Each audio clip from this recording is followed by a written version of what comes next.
What's up, everybody? It's Chris back again from Top Notch Sports. It's been several months since I've made a video on this channel. I kind of consider it, to be honest with you, the last channel, well, it's the same channel, but the last attempt, a little bit of a failure because I didn't really get a lot of viewers, didn't really get a lot of subscribers. So I kind of took a break from it, but I decided to bring it back now. What I'm going to do now is I'm going to do more of this, more of my stuff on this channel, connected with my Twitter account. I'll put my information regarding my Twitter account in the description. And one of those things that I'm going to do is every Friday, I'm going to call it Q&A Friday. You're going to tweet at me if you want. Tweet at me a question, comment, opinion, whatever you want to do. Tweet at me on Twitter and hashtag it Q&A Friday. Now, if you don't hashtag it, I'll just answer you right back on Twitter. But if you want it to be on the Friday segment, hashtag it Q&A Friday. Now, today's Thursday. I understand that I might not get a lot of questions. Either way, I'll try to do a video tomorrow if I can. If not, I'll do it the next Friday. So, this video is based on the Heat and the Spurs. Now, this is a prediction video. It's the NBA Finals. It starts tonight, I think 9 o'clock. Check me on that. It's a rematch of last year's NBA Finals. Me personally, as a viewer, not a fan of either team. I really enjoyed the Finals. I thought every game was great. Well, not every game was great. It's that every game was so different from each other. I mean, there's games where the Miami Heat, they just pulled away from the Spurs, or vice versa. But the ending is really Game 6, Game 7. Those were such interesting games and very dramatic games, and I really enjoyed the Finals last season. So I'm hoping that this Finals can at least somewhat duplicate last year's Finals. But anyway, one of the factors that we got to consider right off the bat, Heat versus Spurs, is star power. Because what type of league is the NBA? The NBA is a star-based league. The stars win. Anyone who wants to refute that, well, who's in the Finals now 4 years in a row? The team with the stars. Dwayne Wade, not the old Flash, but still a star player. Chris Bosh, star player. Not a superstar, a star player. And then LeBron James, he's okay at basketball. He's pretty good. So you have the star power on the side of the Miami Heat, and usually that will prevail in basketball. It's a star-based league. But the Spurs seem to be the one team in the NBA. I think Tony Parker's a star. Great player. He's a little hampered by this injury. But they seem to be the one team that without real stars or superstars like a LeBron James, like a Dwayne Wade, even really, well, I consider Parker and Bosh, I mean, at least on the same level, but they don't have multiple stars, right? And they're the one team that seems to beat the teams with the stars. For example, they just beat Oklahoma City.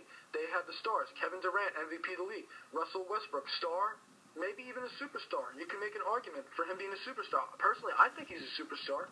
So you have those two guys, and they beat them in 6 games. Now, I know Ibaka was hurt, but they beat the Stars in 6 games.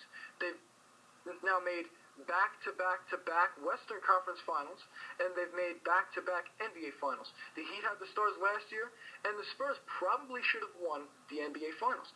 Because when you really look at it, Game 6, I would say, you got to give the credit to the Miami Heat for making the big plays, or in Ray Allen's case, the big shot to tie the game, and they win the game. The Spurs, probably that was more self-inflicted as opposed to the Miami Heat winning the game, just outplaying them. The Spurs, they were up by 5 with, 28 seconds, 30 seconds, half a minute left, right? And they missed a few free throws. Greg Popovich, uncharacteristic mistake on the coaching end. He takes out Tim Duncan. That's I guess you can understand the method to what he was trying to do because, maybe he wanted more perimeter quickness, right, to contest the shot, a three-point shot. Well, it turns out Chris Bosh was in there. He's almost 7 feet tall. I don't even remember who's trying to go up with him to get the rebound. He was way taller, way longer. He gets the rebound. Ray Allen hits the 3 off the Chris Bosh pass. Rest is history, right? So I think that was more self-inflicted. They kind of gave it away as opposed to Miami Heat completely outplaying him in crunch time. So the Spurs, the star power thing applies, but to them it does not seem to apply, not really as much as most teams. So that gets into the next point. Besides the star power, it's the unsung heroes. Who are the unlikely suspects that are going to hurt you in the NBA Finals? Last year, both teams have it. Let's not discount the Miami Heat. The Miami Heat they no doubt have their role players that can hurt you. Mario Chalmers, Norris Cole, Chris Birdman Anderson, Shane Battier hit. How many threes? He hit at least a handful of threes in that Game 7, I think. Check me on the statistics. But Rashard Lewis now, he's playing. He looks good for them. He's hitting threes. He's playing defense. But the thing is, I'm going to give the edge to the San Antonio Spurs because those guys, those role players last year, absolutely killed them. Kawhi Leonard, I think, is maybe a rising star. At least he's a standout role player. At the very least, probably a rising star. He's going to be a very good player in the NBA. So he really hurt the Heat last year. He played excellent basketball. You look at Gary Neal, he's not there. Bellinelli's there. I haven't really seen much of Bellinelli. I feel as if he hasn't really delivered like most people thought he would. Gary Neal has a huge series from three-pointer, from the three-point line, as do the Spurs in totality. And then you have Danny Green. Danny Green had a huge three-point outburst in the NBA Finals. The he's a good jump shooter, but he hit. To say that you expected that he would break the record for NBA Finals set by Ray Allen on the opposition, on the Miami Heat, that's the prime example of the unlikely heroes of an NBA Finals. I think the Spurs, I'm going to give them though the Heat have it, I'm going to give the Spurs the clear advantage because their bench is much stronger. They have more guys that are the unsung heroes who are going to make the difference in the series. They have those guys who can make the difference and that you don't expect. And the bench has had to really carry part of the load the whole season because Popovich likes to rest the big three, Ginobili, Duncan, Parker, throughout the series. So the bench is getting in-game experience. And as an athlete, I know firsthand, there's nothing like you can practice, you can do whatever you want to do. There's nothing like actually playing in the game.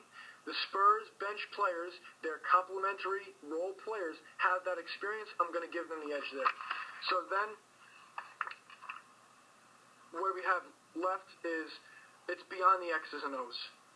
What really drives a team? Because basketball is kind of, it is a star-based league, but sometimes, you have to go beyond the actual X's and O's, beyond sometimes the star power. Because it's sometimes if a team is hot, they're consistent. The Spurs have just been consistent this whole year.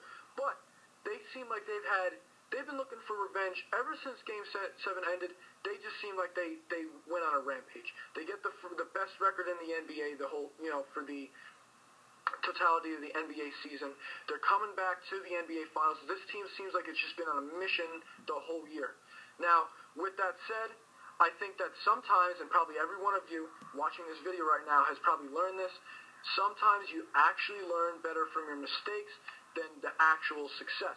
And in the case of the Spurs, I think they're going to learn better from their mistakes as opposed to the Heat learning from their success. I have the San Antonio Spurs.